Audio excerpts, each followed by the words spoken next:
sejahtera, nama saya Elina Kasra binti Elino daripada Sekolah Menengah Dani. Topik saya ialah perintis.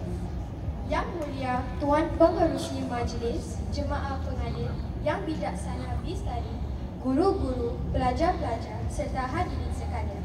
Assalamualaikum dan salam sejahtera. Sebelum saya melangkah ke gelanggang pentas spontan, izinkan saya untuk menyampaikan teras pidato saya tentang perintis kita, Tan Tock Seng. Hadirin yang dikasihi, seorang perintis tidak hanya dikenal kerana kata-katanya, tetapi kerana amal baktinya. Antara tokoh dermawan yang banyak berdasar ialah Tan Tock Seng. Tan Tock Seng merupakan seorang dermawan yang mendirikan hospital untuk membantu golongan miskin dan kurang bernasib baik. Hospital Tan Tock Seng kekal hingga kini sebagai salah satu institusi kesihatan utama di Singapura.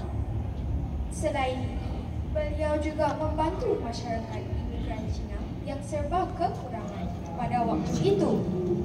Sumbangan beliau membuktikan pentingnya nilai prihatin dan kemurahan hati dalam membina masyarakat yang sejahtera.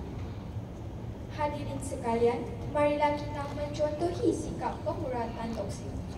Dalam kehidupan moden ini, nilai kemanusiaan masih relevan dan perlu terus dibekas. Sekian, terima kasih. Terima kasih.